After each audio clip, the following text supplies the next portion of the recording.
Stan Neumann qui a remis au goût du jour comme quoi le documentaire est impérissable, le film de Bruno Muel avec Le sang des autres dans sa saga sur les ouvriers, et Jennifer Deschamps.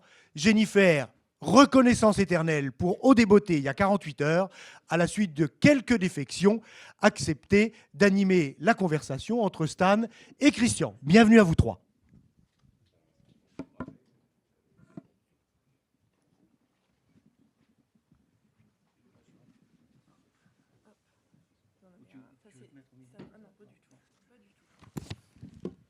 Bonjour. Donc Rémi a déjà présenté Christian Corouge. Je vais redire quelques mots de vous. Donc Stan Neumann, j'ai envie de dire qu'on ne présente plus, mais quand même un petit peu.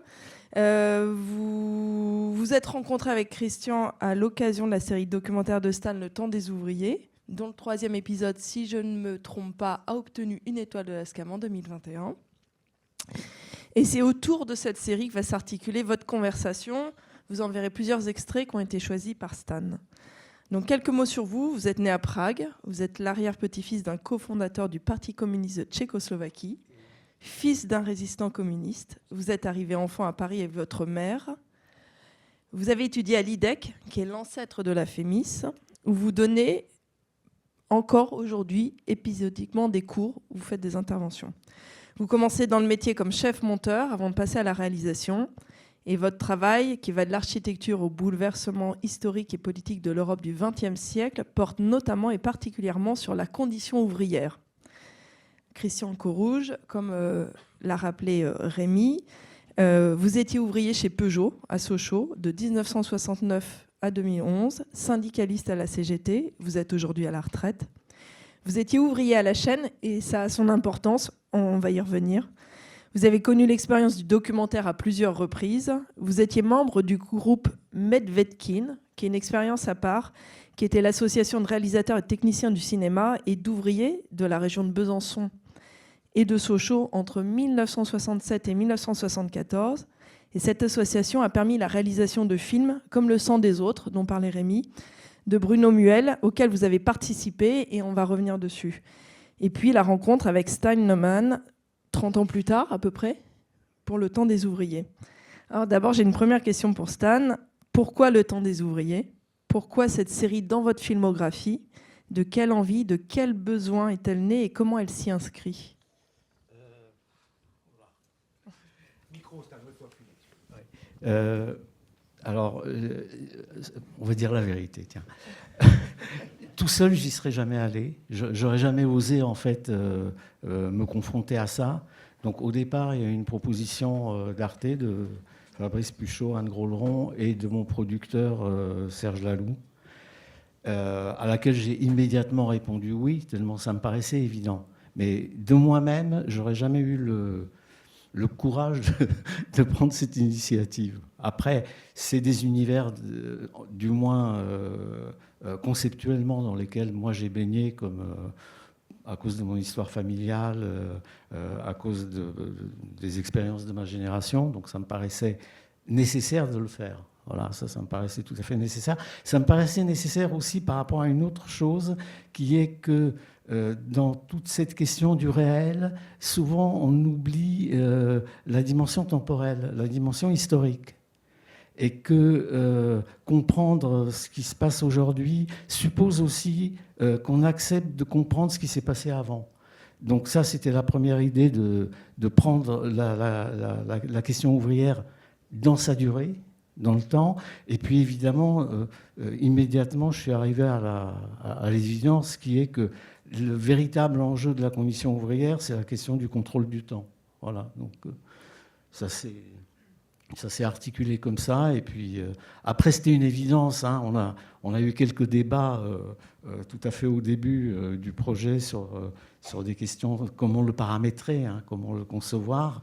Et à un moment, je ne sais pas si je l'ai dit à voix haute ou si je l'ai juste pensé, je me suis dit, quelles que soient les conditions, même si je dois marcher à quatre pattes pour le faire, je vais le faire. Parce que j'estimais que c'était nécessaire. Voilà. Christian, est-ce que vous pouvez nous dire quelques mots sur votre expérience à part, l'expérience Medvedkin ? Pourquoi ça se crée à ce moment-là ? Et en fait, qu'est-ce que ça raconte ? Pourquoi le documentaire a cette force-là à ce moment-là ?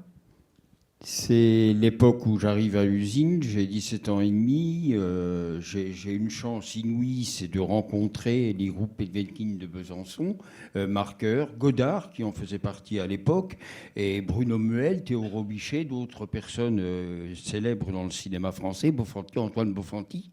Et donc, il y a tout un dialogue qui s'installe. Moi, comme jeune, on était plusieurs, on était une trentaine quand même de jeunes travailleurs qui travaillaient, on était sur les chaînes de montage. Et vu qu'on était venus de loin pour travailler dans cette usine un peu pourrie, là, on ne comprenait pas bien où on était. Et on passait nos samedis et dimanches dans une maison du CE Claire-Moulin entre Besançon et Montbéliard. Et là, on apprenait et le cinéma, et la littérature, et le féminisme, et des choses complètement différentes des jeunes hommes ou des jeunes femmes qu'on côtoyait dans l'usine. On avait d'autres trucs. Moi, j'ai appris à lire beaucoup avec Francine Dreyfus-Muel, qui était adjointe à Bourdieu, et m'a appris aussi ce que c'était que la littérature et comment faire de la sociologie et comment commencer à travailler en sociologie. Donc, c'était très différent. Et les groupes de Venkin, c'était un condensé de tous ces jeunes travailleurs.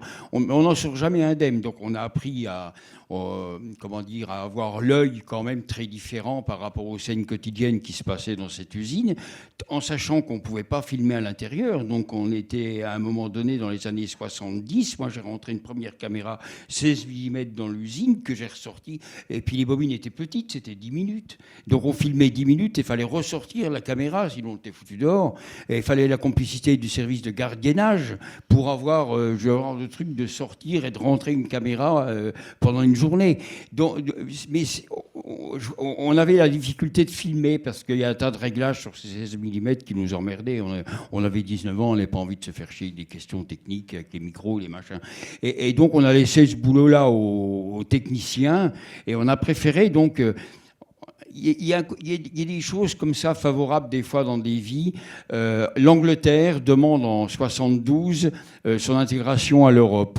Et on réfléchit de notre côté, on se dit ce serait bien d'écrire à la direction Peugeot pour dire l'Angleterre a envie de voir une grande usine française avant de rentrer dans l'Union européenne. Alors vous allez un petit peu vite, je ne sais pas si vous avez tous compris, ils ont cherché des moyens en fait pour pouvoir filmer à l'intérieur de l'usine, parce qu'ils n'y parvenaient pas.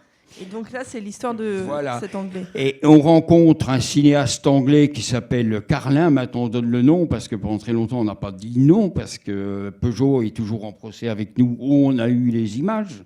Donc, on n'a jamais donné de nom. Maintenant, il est décédé, donc on s'en fout un peu. Mais Carlin, on le rencontre donc à Orly. On lui dit à peu près les scènes et les ateliers où il filmait et surtout le bruit qui était c'était l'enfer. Je veux dire, c'était des presses qui travaillaient à 120 décibels, 130 décibels en permanence. Et donc, ça faisait vibrer le sol, des 100 tonnes, quoi. C'est terrible. Et donc, on leur donne tous ces plans. Ils viennent s'installer dans le pays de Montbéliard pendant 3 semaines et son équipe. On ne les rencontre pas du tout. Et on les rejoint 3 semaines après à Orly. Ils nous laissent ces bobines. Voilà. Et ça, pour moi, c'est le cinéma documentaire où les gens s'entraînent à un moment donné parce que le sujet de filmer une usine et par rapport à cette violence de l'usine, elle peut être que collaborative, elle peut être que gentille, sympa. Il n'y a pas de commerce là-dedans. C'est simplement de l'image qu'on partage et en espérant qu'elle vive et qu'elle survive. En fin de compte, elle a bien survécu. Mais nous, ça nous a fait grandir aussi. Et c'est compliqué de sortir d'un groupe qui, en 1974, Peugeot fait la répression, qu'on pourrait dire syndicale, mais surtout militante. Et donc, tous mes copains qui sont en chaîne, pratiquement, enfin moi-même, on se fait massacrer. Donc, les plus mauvais postes, les plus mauvais salaires, parce que quand on est en chaîne, c'est compliqué de comprendre, c'est que tous les 30 postes de travail, il y en a un qui est plus chargé que les autres, qui est plus dégueulasse que les autres. C'est ce qu'on appelle des postes de punition. Et donc, quand on fait grève, quand on est un peu plein, quand on est un peu bourré, qu'on répond, qu'on vient en retard, qu'on est un peu trop malade, eh bien, on y a ces genres de postes de punition pendant une semaine ou 15 jours, histoire de nous remettre les idées en place. C'est ça, les chaînes de montage. Mais par contre, pour nous, militants, on y était en permanence. Moi, j'ai tiré 15 ans sur un poste de punition. Hein. Il ne faut pas lâcher, quoi. Mais comment dire, plein de copains sont partis de ce groupe pour... après, il y avait le service militaire. Donc, à 21 ans, ils ne revenaient pas à l'usine. l'usine et allaient se faire embaucher ailleurs parce que franchement, ils avaient connu l'usine. Et le problème de voir des films réalisés dans sa propre usine, c'est qu'on se voit systématiquement. Et on n'a pas forcément envie d'en rajouter à la misère. Et on va y revenir, on va revenir sur votre rapport à la réalisation et au témoignage. Mais d'abord, pour revenir sur l'impossibilité de filmer dans les usines, Stan, vous y avez fait face à l'occasion du temps des ouvriers. Ah oui, est-ce que vous l'aviez envisagé déjà dans un premier temps? Et après, quels ont été vos échanges avec les différentes directions, puisque vous avez filmé des ouvriers de différentes usines? Et quelles usines? Et comment est-ce que vous avez contourné cette interdiction? Comment vous avez fait finalement de cette contrainte une force dans le cadre de la réalisation de votre film? Alors, toutes les usines qu'on a contactées ou toutes les entreprises qu'on a contactées, c'était non, tout simplement. Impossible de tourner, même en leur disant pas réellement ce qu'on allait faire, hein, mais impossible. Après, moi, les images du travail dans l'usine en elle-même, je trouve que c'est quelque chose qui est un tout petit peu difficile. Moi, je dirais, on est un peu comme face quand on doit filmer une pièce de théâtre, en fait. On est prisonnier d'une mise en scène qu'on ne peut pas interrompre et qu'on doit subir. Donc, finalement, moi, j'ai estimé que parler du travail, ou montrer même le travail ouvrier, puisque c'était quand même ça le sujet, c'était pas le travail artisanal ou le travail artistique, c'était le travail ouvrier, que montrer le travail ouvrier ne passait pas forcément par le fait de le montrer de façon analogique en filmant la chaîne, etc., qui pour moi, d'une certaine manière, et c'est pas par hasard au fond que avec le sang des autres, l'argument c'était que c'était un film industriel. Au fond, moi, ma position, c'est qu'une fois qu'on filme dans une usine en train de travailler, de toute façon, on est prisonnier de cette imagerie-là, on n'arrive pas à y échapper, et que si on veut comprendre ce qui se passe réellement, il faut passer par d'autres chemins, d'autres types de narration, la parole, la reconstitution, et accepter d'être dehors. C'est la fameuse phrase de Brecht qui dit que, vu de l'extérieur, une usine ne dit rien sur les rapports sociaux. Voilà. Donc, finalement, moi, j'y ai trouvé plutôt un vrai appui dans le travail, de devoir contourner cette impossibilité-là qui venait à la fois de l'interdiction, mais aussi d'un truc plus profond, qui est que c'est pas comme ça que ça parle. Voilà. On va regarder un premier extrait qui témoigne de votre relation. Cet extrait, en fait, mêle à la fois un extrait du sang des autres, de Bruno Muel, et puis un témoignage de Christian dans le film de Stan. Donc c'est l'extrait numéro 4.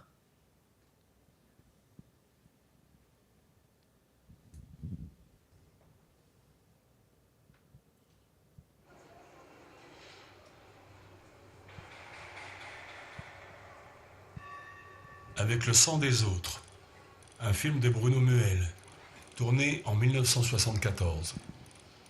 Un ouvrier de l'usine Peugeot de Sochaux parle en voix off du travail à la chaîne. Je suis rentré à 18 ans chez Peugeot en sortant de l'école.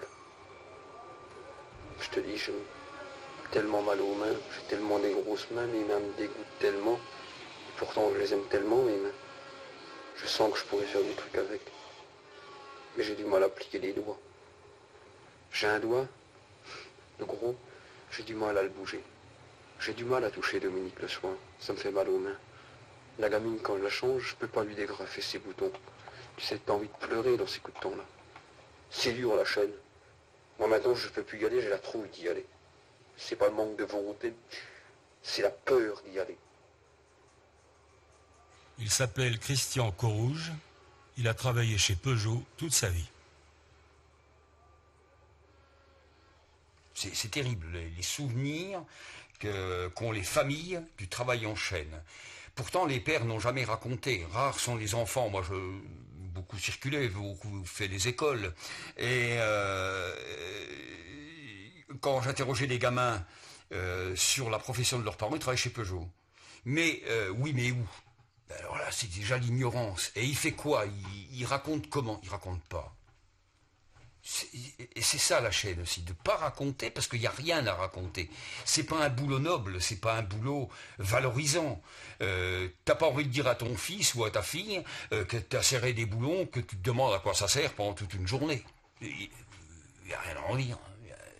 Et c'est ça le problème de la chaîne, c'est qu'à un moment donné, ça t'abîme le corps, ça t'abîme le cerveau, tu le sais, tu es conscient, et tu n'es pas capable de le transmettre à quelqu'un parce que il n'y a pratiquement rien de transmissible là-dedans. Il n'y a rien, c'est tellement pas valorisant. Tu vas pas dire je vais laisser une trace. Quand tu es tourneur à l'usine, tu peux faire une quille quand tu t'en vas en retraite. Mais quand tu es en chaîne, qu'est-ce que tu vas montrer? Qu'est-ce que tu vas ramener de la boîte? Une poignée de vis pourries, un poste punition, t'as pas envie d'en parler. Et à part tes douleurs, tu transmets rien. Christian Corouge a quand même rapporté quelque chose de sa vie à la chaîne. La pince avec laquelle il agrafait les garnitures des sièges. Pour moi, c'est des tortures qui hantent encore mes nuits maintenant, je veux dire, cette pince. Voilà. Mais pourtant, tu l'as gardée. Ah, je l'ai gardée parce que je trouve toujours intéressant de garder un souvenir de ce qui t'a fait mal.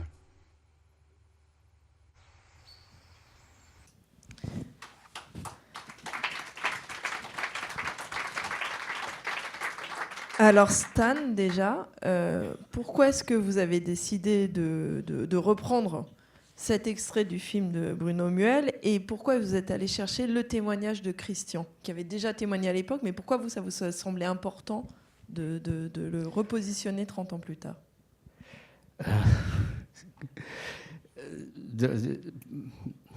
Dans toute la production de films militants de cette époque-là, c'est un des films qui, évidemment, m'a le plus marqué. Alors après, il faut voir comment, et là on est un peu au cœur du problème, c'est qu'en réalité, si vous enlevez la voix off de Christian, les images en elles-mêmes, elles ne disent pas grand-chose. Voilà, elles ne disent pas grand-chose, on voit des carcasses, des bagnoles, c'est plutôt joli d'ailleurs. Hein. Et ce qui fait la force extraordinaire de ce moment-là, enfin de ce film-là, c'est cette voix. Voilà. Donc ça, c'est probablement une des principales raisons pour laquelle j'ai choisi ce film-là et pas d'autres. Et ensuite, dans la parole de Christian, il y avait quelque chose d'extrêmement simple, au fond, de très incarné et à toute petite échelle, à l'échelle de ses mains. Donc moi, je suis toujours fasciné par ces processus de réduction. On arrive à saisir des réalités assez grandes à travers des choses qui sont relativement infimes, la pince, etc. Voilà, donc ça. Et puis après, bon, c'est le chemin habituel. Je suis allé le rencontrer, je l'ai écouté. Et je me suis dit, je vais le filmer. Voilà. Après, dans ces processus-là, au fond, c'est pas du tout, c'est pas programmatique. Hein, c'est pas, je lui pose une question, il va me donner une réponse. Je fais en général des entretiens très longs où je laisse les gens penser à voix haute de façon à ce que se dise quelque chose qui fait réalité en fait. Voilà. Et donc ça fait partie des choses auxquelles moi je suis très très attaché par rapport aux problématiques de documentaire, c'est que le fait de raconter ne passe pas forcément juste par le fait de montrer de façon comme ça, disons frontale. Donc là, j'étais... Et la pince, voilà, moi je trouve que souvent un simple objet en dit beaucoup plus que le grand plan large, etc. Voilà. Christian, quand on a parlé hier ensemble, vous avez parlé de votre rapport au témoignage, de ce que ça représentait pour vous, et de votre rapport au réalisateur en tant que témoin. Est-ce que vous pouvez m'en dire quelques mots ? Oui, parce que c'est toujours compliqué quand... Il ne faut pas oublier que la mise en place de la robotique ou de l'intelligence artificielle sur les postes de montage sur les chaînes, ce qui est en train de se passer actuellement, c'est quand même il y a 25 ans. 25 ans où Peugeot embauchaient des boîtes pour venir filmer pendant une semaine les postures de travail et comment les gens montaient les pièces sur les bagnoles. Et donc, ils filmaient en une semaine, 24 sur 24. Et donc, quel geste qui n'était pas compris dans la gamme de travail technicienne et que le gars, par savoir-faire, avait gagné 2 ou 3 secondes précieuses. C'était ces temps-là qu'il fallait récupérer. Et c'est là que la complexité, c'est quand on va filmer sur une chaîne, on a l'impression pas de violer, mais de voler quelque chose, de gens de leur vie secrète, à savoir ce gain qu'ils ont de quelques secondes, quelques dixièmes de secondes pour pouvoir souffler, pouvoir aller fumer dans un atelier. Et le voler d'une façon comme ça, pour moi, j'ai toujours un problème avec l'œil de la caméra. C'est pas pareil quand les copains comme Stan ou d'autres viennent chez moi pour qu'on discute du travail. Mais sur le lieu même de travail, et moi je suis toujours en difficulté, quand on a vu les premières images qu'avait fait Carlin sur les presses de montage ou sur la peinture, on lui a dit ça colle pas, c'est trop beau, c'est trop merveilleux, il faut que tu augmentes le son, il faut que tu fasses une image plus dégueulasse.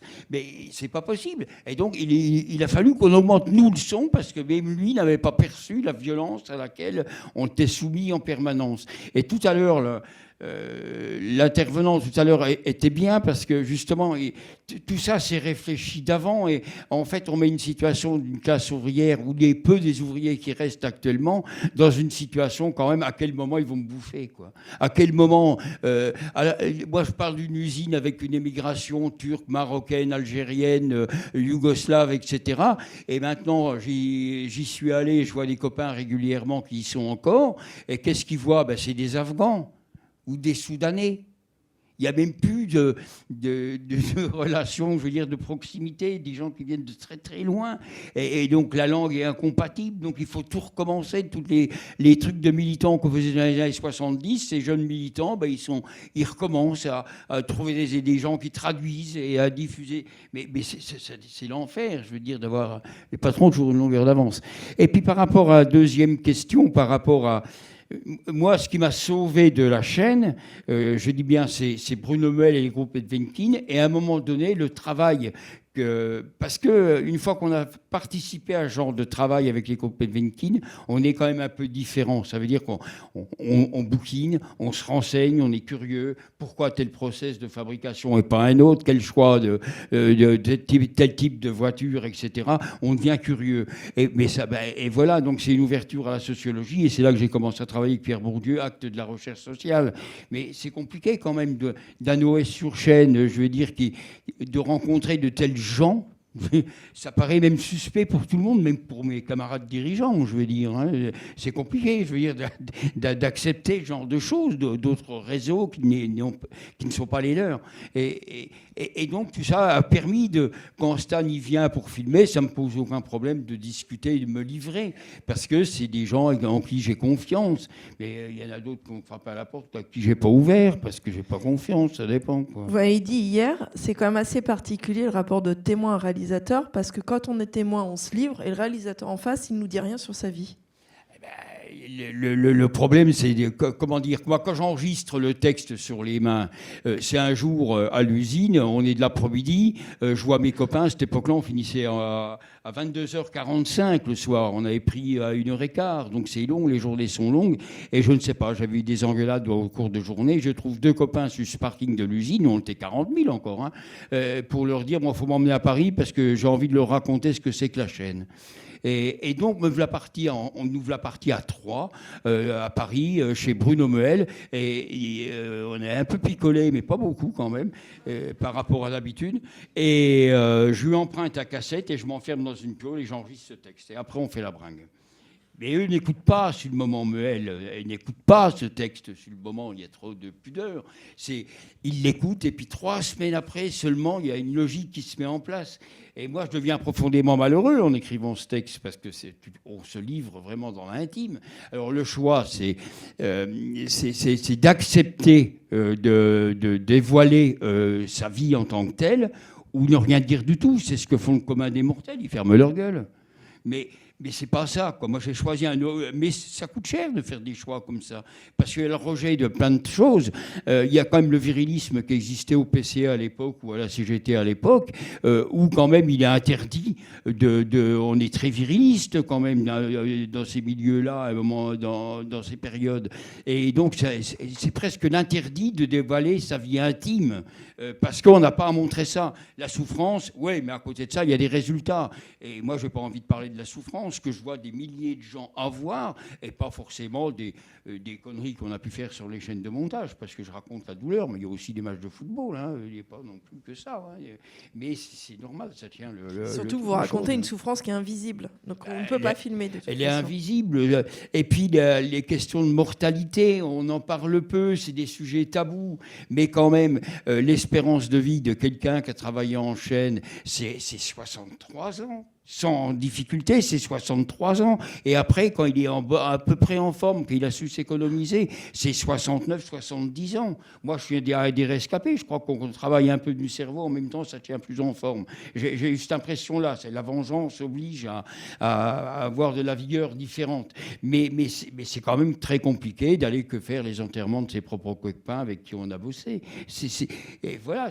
Et que personne n'en parle dans un monde, comme disait tout à l'heure... Et la personne dans un monde où tout se délite, mauvais hôpitaux, mauvais soins. En fait, tu as toujours été trop con pour faire autre chose qu'OS, et ben tu finiras comme un OS dans une fosse commune bientôt. C'est à peu près la logique qu'on se dit ensemble, en disant, ben voilà, quoi, d'un pays grandiose, c'est devenu un pays petit, mesquin, très bourgeois, avec les intérêts des privilégiés. Et à côté de ça, il y a les pauvres, ils passent à la casserole. Stan, sur la façon dont vous avez choisi de raconter le travail, est-ce que vous pourriez nous en dire quelques mots avant qu'on regarde un nouvel extrait ? Quand vous vous lancez dans le temps des ouvriers, comment est-ce que vous avez choisi de travailler ? Est-ce que vous avez pensé à la façon de filmer le travail avant de vous lancer ? Comment vous alliez le faire ? Ou est-ce que vous êtes adapté au terrain ? Ou les deux ? Comment est-ce que vous avez pensé cette réalisation ? J'avais un parti pris extrêmement simple, c'était de ne pas être objectif. C'est-à-dire d'être uniquement du côté de la parole et de l'expérience ouvrière. Donc il n'y a pas d'économiste, il n'y a pas de patron. Les historiens avec lesquels j'ai travaillé sont des historiens de la condition ouvrière, etc. Donc ça, c'était un parti pris immédiat. Et pourquoi ? Parce que je pense que quand on fait des films comme ça, on ne doit pas chercher l'équilibre, on doit chercher le déséquilibre. Moi, j'ai un propos sur ce qui, d'un point de vue purement intellectuel, rejoint évidemment ce que dit Christian sur le fait que le travail ouvrier est de toute façon un travail aliénant. Donc, je parle de ça, j'essaye d'explorer ces mécanismes-là et de les remettre surtout dans une perspective construite. C'est pas de la fatalité, c'est pas une donnée juste du présent, c'est quelque chose qui se construit dans le temps par une suite de choix, de décisions, etc. Donc c'est ça les orientations. Et après, moi je suis un cinéaste, donc je cherche ce qui peut, de façon juste de mon point de vue, traduire des concepts, des sensations, etc. Donc au fond, si vous voulez, quand vous faites un film, il y a la question de ce que vous voulez raconter, c'est la première question. Et la deuxième question, c'est qu'est-ce que vous mettez devant la caméra ? Et moi, là, j'ai des choix très précis qui sont toujours un peu les mêmes, c'est-à-dire essayer de réduire au maximum la dimension de l'objet, parce que je pense que la caméra est un petit objet et qu'il est idéalement fait pour filmer petit. Voilà, ça c'est mes gamberges à moi. Donc ça, c'est des choix, c'est chercher le concret, chercher des moments où les choses se cristallisent et deviennent des... Au fond, moi, le témoignage en lui-même, je peux trouver très fort, très émouvant, c'est pas ce qui m'intéresse, moi. Ce qui m'intéresse, c'est le moment où le témoignage se constitue en histoire, en narration. Voilà. Et ça m'intéresse pour une raison très précise. C'est parce que je pense que c'est de cette façon-là qu'on va au-delà, dans le rapport au spectateur, qu'on va au-delà de la sensation du j'aime, j'aime pas, je suis triste, machin, et qu'on arrive à donner, alors je reprends l'intitulé de votre...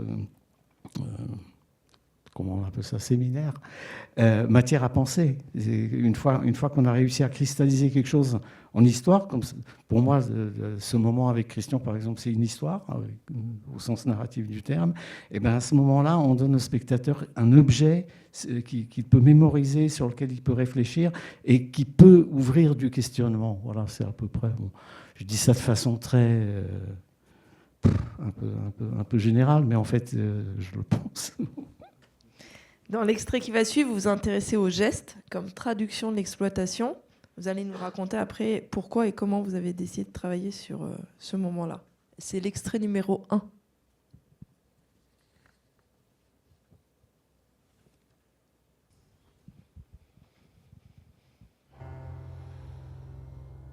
Les premières traces d'inégalité sociale, apparues en Europe il y a 7000 ans seulement, sont dérisoires. Des squelettes de chefs enterrés avec armes et bijoux, symboles de leur nouveau pouvoir et des richesses acquises par l'exploitation du travail de ceux qui leur sont soumis. C'est l'esclavage, antique et moderne, le servage médiéval. Mais à partir du XVIIIe siècle, une nouvelle forme d'exploitation se généralise en Europe. Son lieu, c'est l'usine, où travaillent des hommes libres, en théorie, ceux qu'on appelle des ouvriers.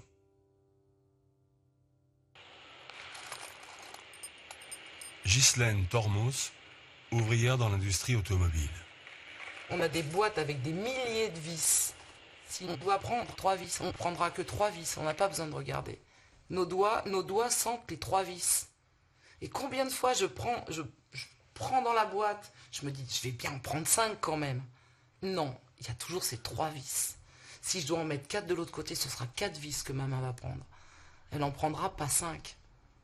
Et on sent si une petite 4e vis veut s'accrocher. Non, c'est assez impressionnant en fait, la façon dont on est conditionné. On est super conditionné. Je suis sûr que même les yeux fermés, on est capable d'éviter les voitures qui passent, tellement le corps, les odeurs, les bruits, le son, et puis ces sonneries continuelles. Dès qu'on fait des bêtises, ça sonne. Ça sonne pour la prise d'équipe, ça sonne pour la fin d'équipe, ça sonne parce que vous avez fait une connerie, ça sonne. Donc toute la journée, vous êtes avec ces sonneries débiles. Tananana, nananana. Celle-là, c'est pour les pauses. Et l'autre, c'est... Tanana, tanana, tanana, tanana. Ça, c'est quand on fait des conneries. Ça, voilà. Donc ça, c'est pour avertir qui, on ne sait pas. Mais alors, vous avez des grands panneaux qui ciblent bien l'endroit. Donc au moins, le chef, même s'il est loin, il sait qui fait sonner la ligne, quoi.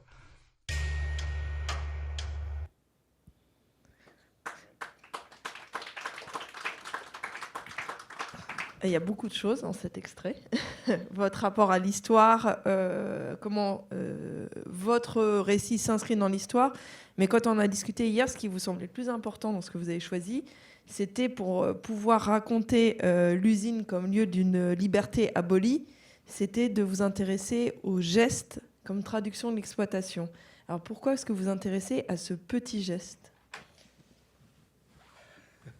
C'est un peu ce que j'ai dit tout à l'heure, parce que j'aime bien filmer à ces échelles-là. Je trouve que c'est des échelles qui parlent, tout simplement. Après, c'est un peu plus complexe que ça, évidemment. C'est le début du premier film. Donc, comme je l'ai dit tout à l'heure, j'affirme tout de suite mon parti pris. Je n'ai pas peur de dire exploitation, esclavage, etc. Et bon, je suis quand même sur des concepts extrêmement généraux. On passe de l'Antiquité au XIXe siècle en 4 plans. Donc, j'ai évidemment un très grand plaisir ensuite de me retrouver avec une boîte de vis complètement dérisoire au fond. Ça, c'est mes plaisirs, disons. Mes plaisirs. C'est pas seulement une question de plaisir, c'est une question de comment moi je construis l'avancée d'un objet filmique. Hein. Voilà. Après, Ghislaine Tormos m'a raconté énormément de choses. C'est une syndicaliste qui a mené des luttes extrêmement fortes. Hein. Et au fond, de tout ce qu'elle m'a raconté, moi, c'est ce moment-là qui m'a attrapé. Voilà. Et j'y ai vu à la fois quelque chose de très simple, très matériel, et en même temps quelque chose d'emblématique de ce dont j'avais envie de parler. Alors après, je n'ai pas tourné les plans, c'était totalement impossible, interdit. Elle est allée avec son téléphone, elle m'a fait plein de trucs assez impressionnants sur les dortoirs avec des flaques d'eau, enfin les dortoirs, les aires de repos avaient inondé, enfin des trucs vraiment durs, des portières d'automobiles qui la frôlent, les gestes, etc.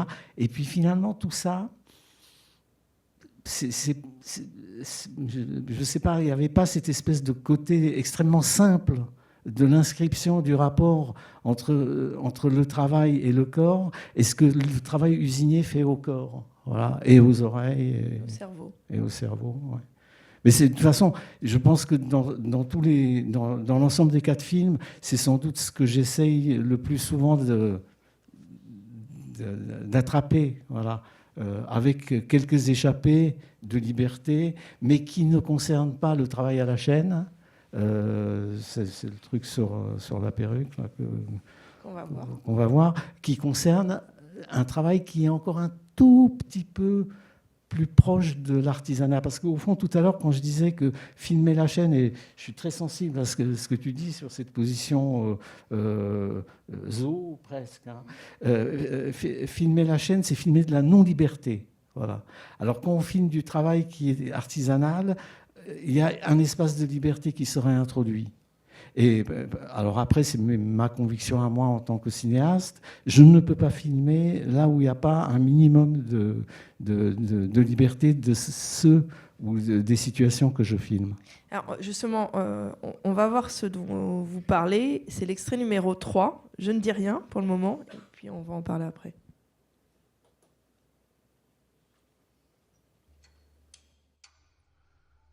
Les objets sur cette table sont eux aussi le produit de l'autonomie ouvrière. Aucun n'est une voiture.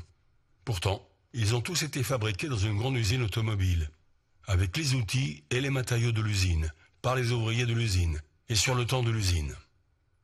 En France, on appelle ça la perruque ouvrière, une version productiviste de la Gunzine.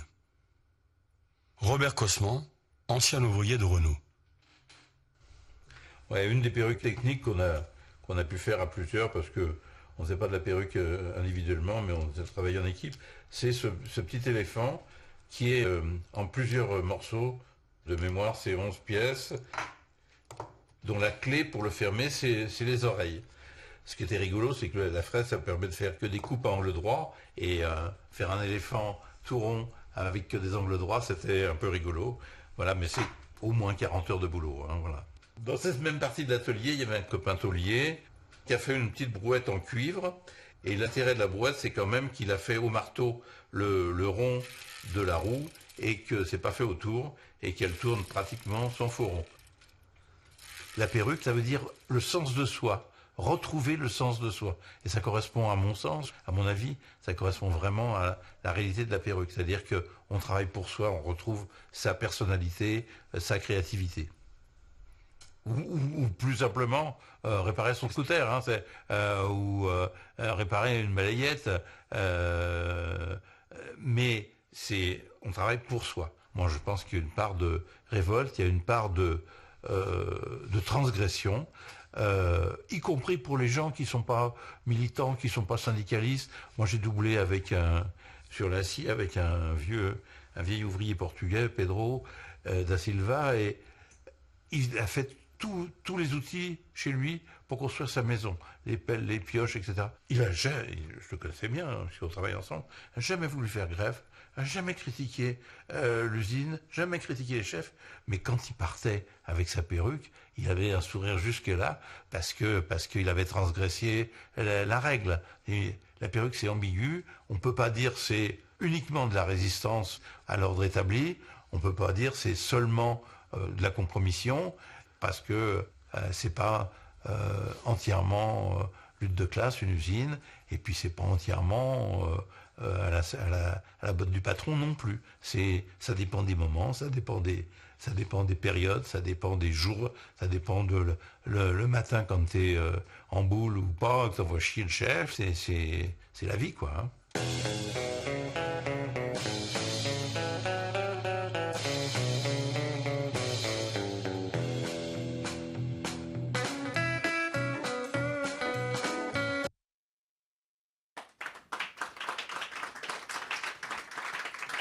Avant de vous interroger, Stan, une petite question à Christian. La perruque, on a compris que le sens, c'était le sens de soi, mais ça vient d'où comme terme, la perruque ouvrière?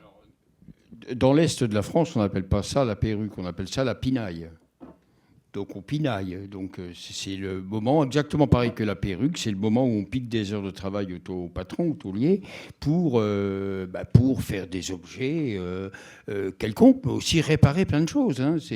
Moi, je finis à l'usine comme retoucheur taulier. Ça veut dire que, vous savez, ce qu'on appelle les sorciers. Vous ne savez pas ce que c'est, les sorciers. Il y en a 15 dans l'usine sur 30 000. Et donc, eux, avec des crochets un peu genre des crochets de ferraille, comme des crochets de fourneau pour tisonner, on remonte la tôle pour éviter de repeindre les voitures en chaîne. C'est-à-dire que les voitures sont un peu abîmées, on fait la réparation sans peinture. C'est-à-dire par l'intérieur de la voiture, on passe pour remonter la chaîne sans dégrader la peinture. Et comme ça, le client, il n'est pas content parce qu'il paye, mais il voit à peu près une voiture neuve, on dira. Et donc la pinaille, quand on sait faire ce genre de boulot, et là je reviendrai par rapport au geste et par rapport au cerveau. Parce que quand on apprend à devenir taulier comme ça sur l'axe, ça s'appelle, ou sorcier, ça veut dire l'œil doit fonctionner avec le bout du crochet. Et tout ça, c'est caché par la carrosserie. Donc, il faut 3 mois pour arriver à peu près à savoir où est le bout du crochet qui fait vibrer la tôle. Et après, il faut, remonter molécule de tôle, centième par centième, pour arriver à avoir une surface plane qui fait la carrosserie de voiture. Et tout ça, ça met 3 mois d'apprentissage pour que la main qui tient le crochet fonctionne normalement avec l'œil humain. Et c'est long, hein, parce qu'au bout d'un mois, quand même, on voit tous nos copains y arriver, et puis nous, on n'y arrive pas, on se dit, il fait chier, quoi. Il faut changer de boulot. Puis après, une fois qu'on a compris, ça vient un jour, on ne sait pas trop pourquoi, il y a le système nerveux qui se met en place, et on est très content. C'est pas pour ça qu'on en devient fier. Mais par contre, quand on a ce genre de qualification, ça veut dire qu'on va quand même pas obliger nos propres copains qui travaillent encore dans l'usine et qui sont mal payés à aller faire réparer leur voiture chez les concessionnaires, quand même. Avec tout ce qu'on a accumulé, on a des copains mécanos, électriciens, tauliers, etc., ou peintres, il faut trouver des garages collectifs où les gens amènent leurs bagnoles et puis on les répare. Et puis ils ne payent pas, puis c'est normal, ça appelle de la solidarité, donc on est tous âgés. Et en même temps, je ne sais pas si vous avez vu un bouquin qui vient de sortir jusqu'au bout, c'est écrit justement par Nicolas Renaï sur ce groupe ouvrier qui continue, malgré la désespérance, malgré la montée du Front National, etc., à continuer ces espaces de liberté, des garages un peu solidaires, où chacun amène ce qu'il peut, ses savoirs, son savoir-faire, ou simplement sa force musculaire, parce qu'on devient vieux, nous.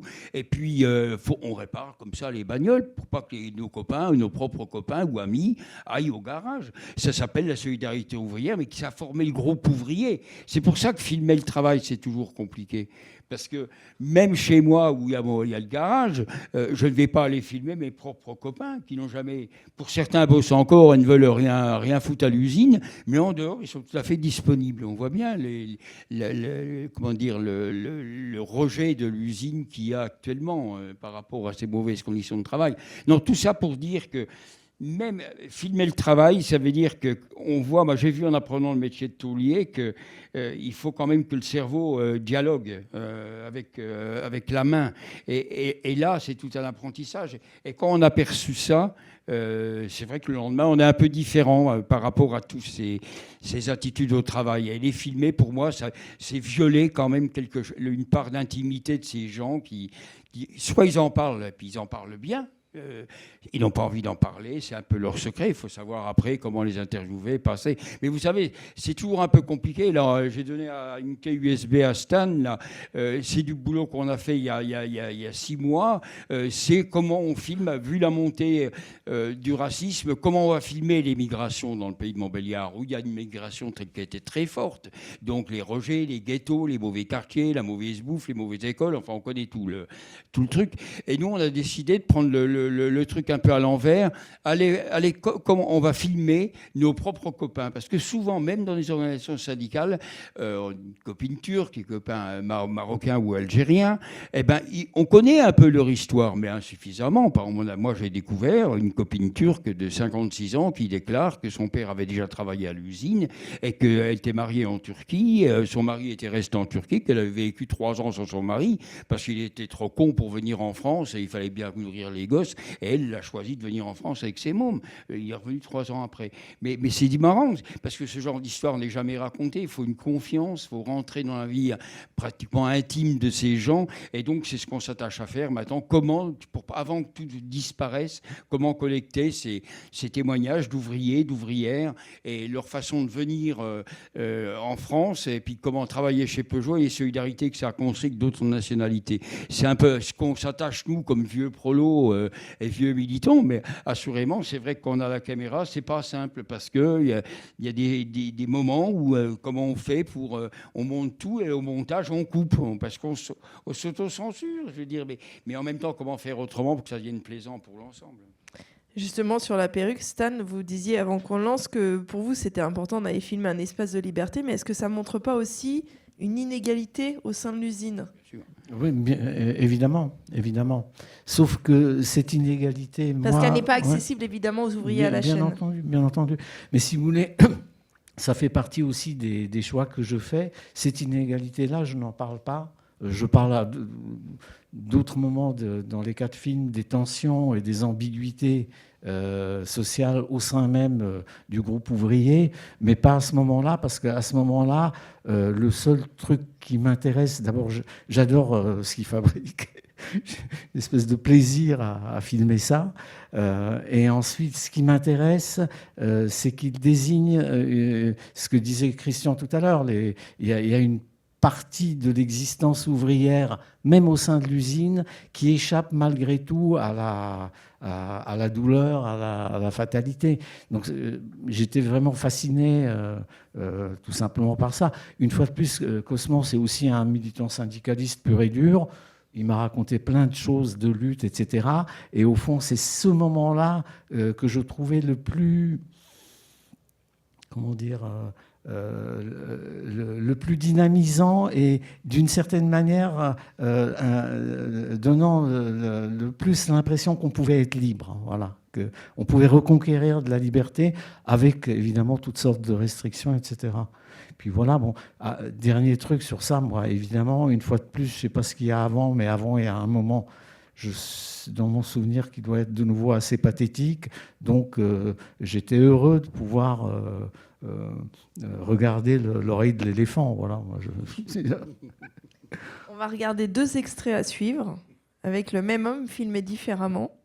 L'homme que vous allez voir, c'est Joseph Pontus, que j'imagine un certain nombre d'entre vous connaissent, qui est aujourd'hui décédé, que vous avez connu, Stan, comme ouvrier intérimaire dans les usines agroalimentaires. À l'époque, il est devenu écrivain avec son roman « À la ligne », qui avait connu un grand succès public et avait été couronné de nombreux prix. On va regarder, donc il y a 2 extraits à suivre, donc l'extrait 2, puis l'extrait 5.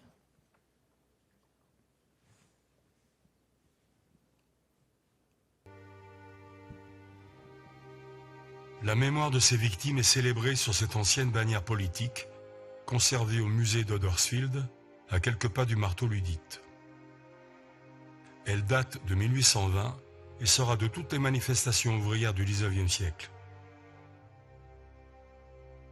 Elle réclame le suffrage universel, la liberté pour l'Angleterre, l'Écosse, l'Irlande, l'abolition de l'esclavage. Ne suis-je pas un homme et un frère? Formulée dans l'ancien langage de la Bible, cette revendication sera le legs des premières générations d'ouvriers anglais aux générations suivantes.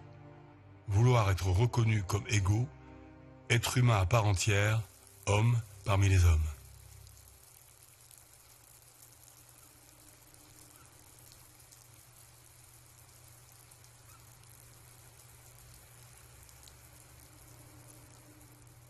La première fois, comme dans toutes les usines, c'est l'odeur. L'odeur infecte. Et ce qui est terrible, c'est qu'au bout de 2-3 jours, l'odeur, on s'habitue. On ne se sent même plus. Les premiers jours ici, je venais en bus. Le bus, il s'arrête pas loin là-bas. Et quand je revenais de ma journée de boulot, j'étais seul à ma place dans le bus, il n'y avait pas grand monde à côté de moi. Les gens, ils peuvent aussi repartir par bateau pour aller de l'autre côté de la rade. Et ceux qui bossent ici, on les sent. Mais nous, on ne se sent plus. Et au bout de 2 jours, on ne sent plus la crevette, on ne sent plus le poisson, on ne sent plus rien. Là, j'ai bossé à l'abattoir, je ne sens plus la viande. Il paraît que j'ai une odeur de mort quand je rentre. Le premier truc qui surprend, c'est l'odeur. Après, ce qui surprend énormément, c'est ce rapport au temps qui avance de manière inflexible. C'est absolument terrifiant, en fait. D'un côté, c'est le temps qu'avance d'une manière... le temps de la chaîne qui avance d'une manière effrayante et implacable. Et de l'autre côté, c'est le temps de la journée de travail qui n'avance pas. C'est-à-dire que les journées sont infiniment longues, infiniment pareilles. On n'en voit pas le bout. À peine on est sorti de là, on a quelques heures pour se reposer, aller dormir très rapidement. Et le lendemain, c'est la même. Toujours ce monstre de métal là qu'on voit en face. Et je suis sûr que si on revient là dans 20 ans, ça sera pareil. Rien n'aura changé. Il y aura toujours une production à assurer. Il faut que la production continue. Et à l'intérieur, il y a des hommes et des femmes qui sont complètement interchangeables. On s'en fout de leur histoire, on s'en fout de leur passé, on s'en fout de leur vécu, on s'en fout de leur douleur, au dos, aux bras, aux jambes. Mais il faut que la production continue.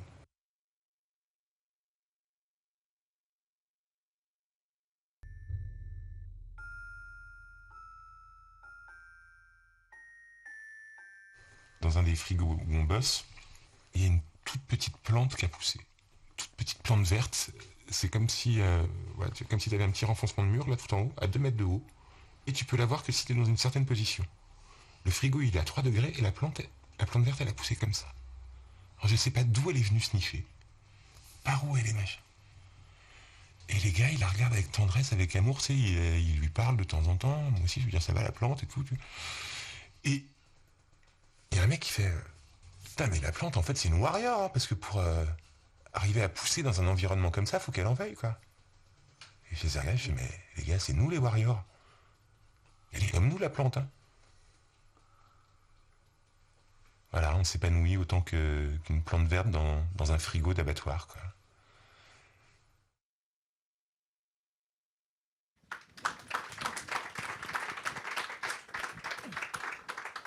Alors, ces 2 extraits racontent des choses différentes, mais si je voulais qu'on voit l'un après l'autre, c'est que vous n'avez pas filmé Joseph Pontus de la même façon. Vous m'avez raconté pourquoi hier. Vous allez nous le raconter. Et la question derrière, ça sera de savoir comment est-ce que vous avez choisi finalement de filmer l'invisibilité, en fait, puisque c'est le cas avec le premier extrait. Et comment le documentaire permet cela et quel est le choix que vous avez fait en termes de réalisation à ce moment-là, puis en termes de montage. Au départ, c'est un truc purement instinctif, c'est-à-dire qu'on s'est retrouvé dans cette espèce de bloc noir et blanc très abstrait. Je me suis dit, je ne peux pas le mettre devant face à moi. Instinctivement, je peux rationaliser ça aujourd'hui, mais instinctivement, je sentais qu'il y avait quelque chose de peut-être d'indécent, en fait, de le mettre face à la caméra avec l'arrière-plan de l'usine. Voilà. Donc j'ai pris la décision, c'est une décision pas facile, hein, parce que ça rend le matériau très bizarre. Hein. On n'a pas l'habitude dans ce type de démarche de filmer quelqu'un de dos. Mais voilà, instinctivement, j'ai senti que c'était ça que je devais faire, à la grande inquiétude d'ailleurs du reste de l'équipe. Bon, ben ça c'est la vie. Après, le problème que ça m'a posé, c'est que c'est la fin du premier film. Donc de nouveau, on est sur les problématiques du temps, de la souffrance, etc. Mais j'étais obligé, ça c'est des problèmes de montage. C'est un élément très particulier. Donc quand vous avez des éléments très singuliers dans une matière documentaire, ils font soit le début, soit la fin. Vous ne les mettez pas au milieu, c'est impossible à cause de la nature singulière de l'élément. Mais je ne pouvais pas me résoudre à ce qu'il soit juste cette espèce de nuque avec la casquette. Donc j'ai dû tordre la construction des films de façon à pouvoir avoir un moment avec lui où il est de face au milieu du film. Bon, pour ceux d'entre vous qui font de la réalisation, vous voyez un tout petit peu le type d'angoisse idiote auquel on est confronté dans des moments pareils. Et voilà, mais... Après, une fois de plus, si vous voulez, quand on tourne, quand on filme, là, on était en train de tourner autour du truc. 5 minutes après, les vigiles sont arrivés, alors qu'on était complètement à l'extérieur. Et 10 minutes après, la police est arrivée. Donc, c'est pour vous dire dans quel monde on vit. Mais quand on tourne, il y a plein de décisions qu'on prend de façon... instinctive, parfois parce que en tant que réalisateur, on est censé décider. Donc on n'a même pas envie de décider, mais on est obligé de décider, donc on décide. Et après, on les rationalise, on comprend, on se raconte des histoires sur pourquoi on l'a fait. Le truc, c'est que les films, ils se font là, ils se font au moment où on les tourne. Hein, voilà. Le reste, après, c'est arriver à montrer ce qu'on a tourné et pas essayer de montrer autre chose, pas essayer de montrer le film qu'on rêvait de faire, mais essayer de montrer le film qu'on a fait. Quoi, ça. Comme Zab. Hein. Alors, l'heure tourne, j'ai une dernière question, puis on verra après s'il y a quelques minutes pour des questions pour le public. Il y a 25 ans, vous avez réalisé un film qui se penchait sur les businessmen, apparatchiks et businessmen, pour, vous disiez à l'époque, voir comment on passe de Marx au marché. Est-ce que vous pouvez nous dire quelques mots de cette expérience et comment est-ce que vous avez filmé ce travail-là, celui de businessman, dont certains diraient que le travail, c'est de faire travailler les autres? C'est un peu une exception dans mon travail parce qu'en réalité, il y a des cinéastes qui savent très bien filmer l'ennemi, comme on dit. Moi, je ne sais pas faire ça. Je peux filmer que là où j'ai de l'empathie ou du plaisir, etc. Donc pour moi, ça a été une exception, puisque je me retrouvais face à d'anciens dirigeants des partis communistes roumains et moldaves. Le film était tourné en Roumanie et en Moldavie, et que c'est des gens dont je pouvais apprécier la performance théâtrale hein, devant la caméra, mais avec lesquels je n'avais vraiment rien de commun. Voilà. Alors, c'était un peu particulier. J'ai filmé du travail aussi. Et il y a un truc qui m'est resté de ce tournage-là. À un moment, en Moldavie, il y avait d'énormes usines abandonnées, en fait, d'énormes usines soviétiques abandonnées qui étaient squattées par de nouvelles petites entreprises capitalistes. Et j'ai tourné dans un de ces endroits-là où il y avait une chaîne avec des haricots, et de chaque côté, il y avait des femmes en train de trier les haricots. C'était extrêmement oppressant, extrêmement pénible, silence total, un truc vraiment glauque.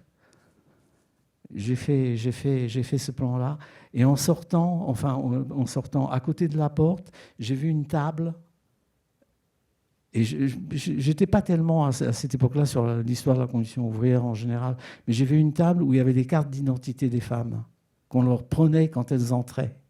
Et évidemment, quand j'ai essayé de faire le plan de la table, on nous a immédiatement foutu à la porte, quoi. Donc j'ai toujours le souvenir de ça, parce que je me dis, en fait, le plan que j'ai fait sur le travail, sur la chaîne, il est très oppressant, il est très lourd. Mais le vrai plan, c'était juste cette table avec des petites cartes d'identité et leur visage comme ça. Voilà, donc... Mais c'est un film qu'aujourd'hui, moi je revendique tous mes films, y compris ceux que j'ai plantés, mais c'est un film qu'aujourd'hui je revois avec plus d'indulgence que je ne l'ai vu quand je l'ai terminé, pour toutes sortes de raisons, hein, dans lesquelles je ne vais pas rentrer. Si vous avez des questions.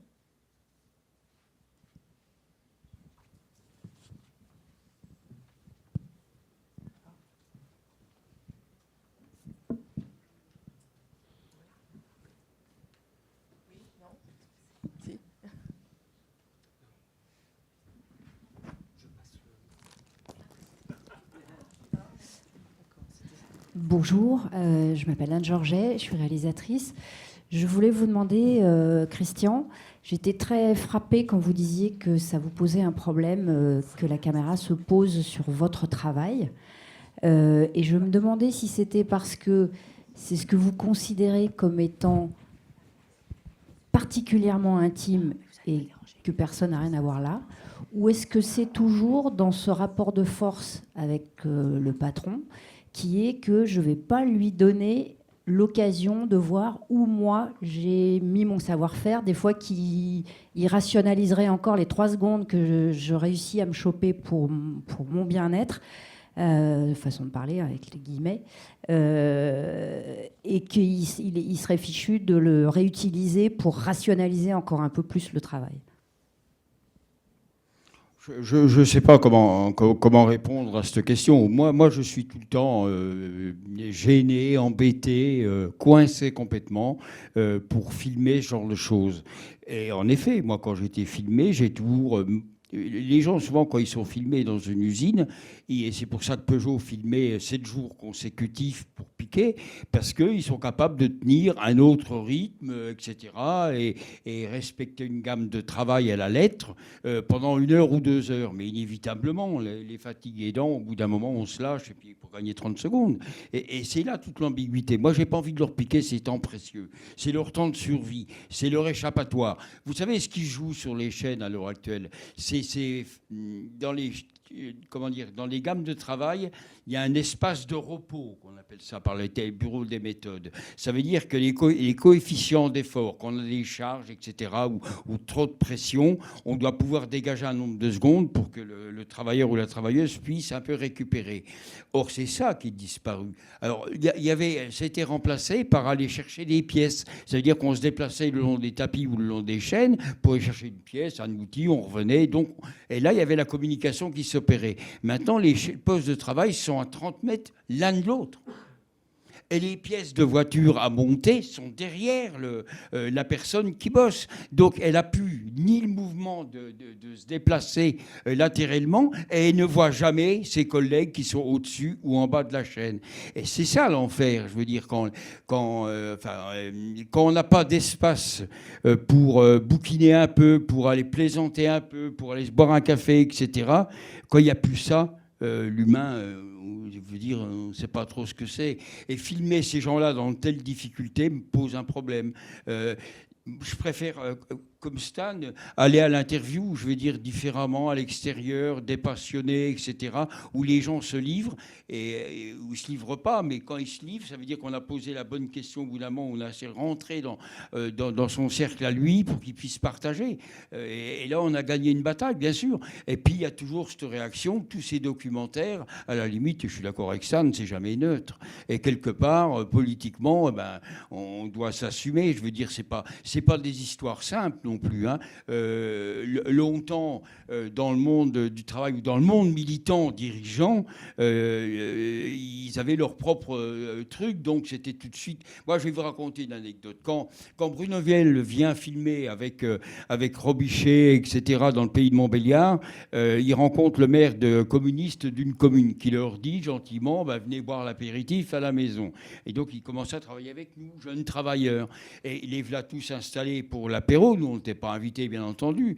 Et donc, le discours tenu, c'était... Qu'est-ce que vous allez demander aux jeunes travailleurs leur avis, puisque moi, je suis le représentant des travailleurs. Donc, ils se sont levés, ils sont partis. Mais on voit bien ça colle pas, je veux dire. C'est, avec le sang des autres, c'est aussi des galères. Je veux dire, les groupes Medvenkins, c'est l'exclusion du Parti communiste aussi. C'est pas si simple que ça, l'histoire. Et en même temps, voilà, on a un passé un peu comme Stan. Mon père, moi, il a été militant communiste, il est porté à Dachau. J'en ai jamais parlé. Et brutalement, c'est le montée du Front National qui me fait que les camps de déportation, les camps de machin, de portée politique, quand même, voilà. Et c'est toute mon enfance, parce qu'une enfance de militants déportés, on pourrait dire que c'est une enfance heureuse. C'est pas vrai. On bouffe avec Staline derrière la table à manger. Hein. C'est pas si simple que ça. Et quand le père a parlé, qu'est-ce qu'on va lui critiquer? Je veux dire, c'est compliqué quand même d'aller contre des mecs déportés politiques à Dachau. Comment on fait? Comment on s'y prend? Quelle leçon on a à lui donner? Et donc, on a préféré tous se barrer loin de lui. Voilà. Mais c'est quand même des vies compliquées, hein, comme quoi le bonheur n'est pas toujours là où on croit. C'est toujours... mais c'est l'histoire. Et donc, toutes ces choses que j'ai accumulées avec Pialou, avec Beau, ou avec Bourdieu, ou avec Muel, etc., ou Francine, c'est des choses qui doivent servir aux autres. Et la façon de filmer ou de raconter des histoires sur l'émigration, ou même sur les chaînes de montage, c'est lié à tous ces mecs-là qui m'ont aidé à un moment donné. Parce que sans leur parcours intello qu'ils ont su transmettre, je serais une merde, quoi. J'aurais fini contremaître ou chef d'atelier chez Peugeot. Quel plaisir, quelle honte. Je crois qu'on pourra difficilement faire mieux pour la fin d'Univers. Mille merci, Christian. Je voudrais dire 2-3 petits trucs.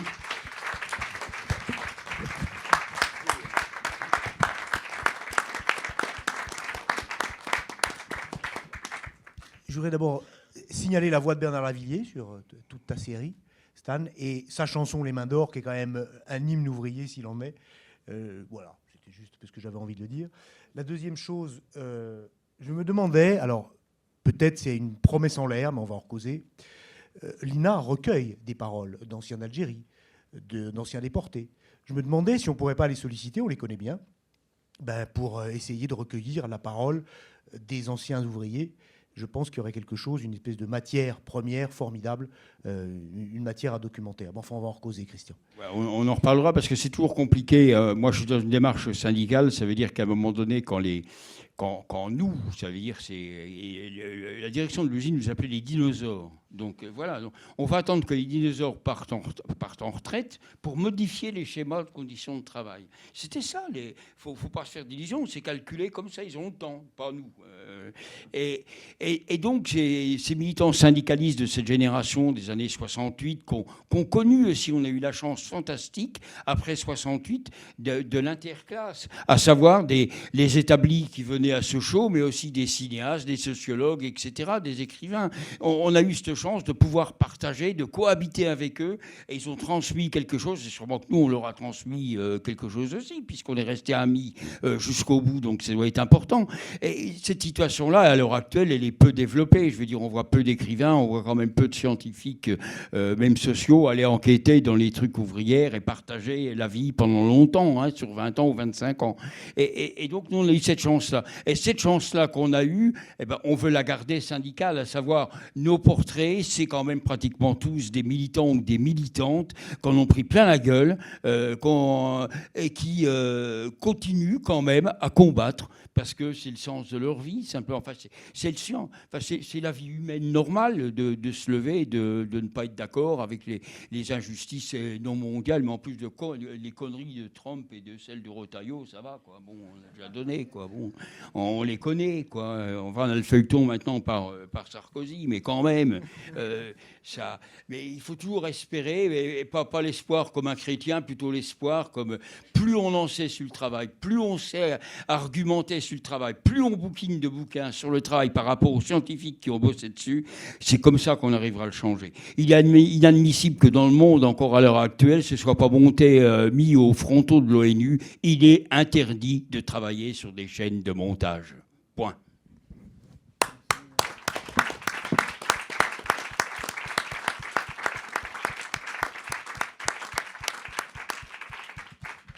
Deux petits trucs, on s'intéresse. Non, Christian, attends, on va continuer, on n'a pas fini. Après une petite pause, donc on reprend cet après-midi avec Camille Ménager, réalisatrice, qui va animer donc une rencontre entre Sarah Bélanger pour son film C'est comme ça, d'autres types d'exploitation, et Maël Mingui, le producteur de Sarah Bélanger, une étude de cas. Et puis, après, on vous dira ce qui se passe à la suite. Vous êtes tous conviés à un pot à 18h, ici, voilà, il fait beau, c'est bien, on se retrouvera dehors. Merci Christian, merci Stan, merci Jennifer. Et puis, le combat continue. Bientôt, j'espère. T'as intérêt, oui.